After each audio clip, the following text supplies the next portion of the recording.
ଆଜି କାହିଁ ମନେ ପଡ଼େ ଏ ପରିଣତ ବୟସରେ, କି ସୁନ୍ଦର ସତେ କି ଏ ଜୀବନ, ବିତି ଯାଇଥିବା ସେହି ଆନନ୍ଦର ସମୟ। ବାଲ୍ୟ ଅବସ୍ଥାରୁ ଏ ପର୍ଯ୍ୟନ୍ତ ମାନେ ବୃଦ୍ଧାବସ୍ଥା, ଜୀବନ ମାନଚିତ୍ର ଦେଖିବା ଆଗରୁ ଆଉ ପରିଭାଷା ବୁଝିବା ଆଗରୁ ଭାଙ୍ଗି ଯାଇଥିଲା ଶୈଶବର ବାଲିଘର।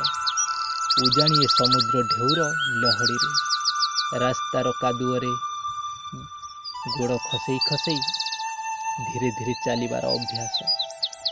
କାଳେ ଓଦା ହୋଇଯିବନି ତ ବହି ବସ୍ତାନି। ଗାଁର ମନ୍ଦିର ବାଟ ଦେଇଗଲେ ଆଗକୁ ଚାଟଶାଳୀ, ସାରଙ୍କ ବେତ ଛାଟ, ଘରକୁ ଦିଆଯାଇଥିବା ପାଠ ନ କରିଗଲେ ସମୟର ଅତିକ୍ରାନ୍ତ ଦୁନିଆ ଆଗରେ ଧରି ରଖିପାରିବ କି ସମୟକୁ? ଧାଡ଼ିରେ ଛିଡ଼ା ହୋଇ ରହିବାକୁ ପଡ଼େ ଖଣ୍ଡିଏ ସାର୍ଟିଫିକେଟ୍ ପାଇଁ। କାହିଁ କେତେ ଦିନର ସ୍ୱପ୍ନ, ଭଲ ଚାକିରିଟିକୁ, ଖାଲି ଯାହା ପେଟଟିକ ପୋଷିବାକୁ।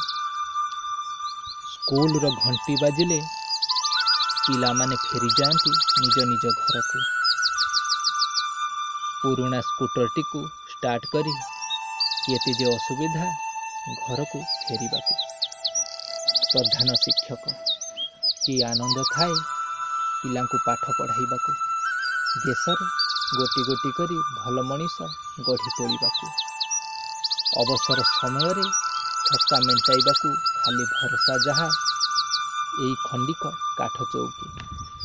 ଜୀବନରେ ଦେଇଛି ଅନେକ ଆନନ୍ଦ ଆଉ ବଞ୍ଚିବାର ଭାଷା।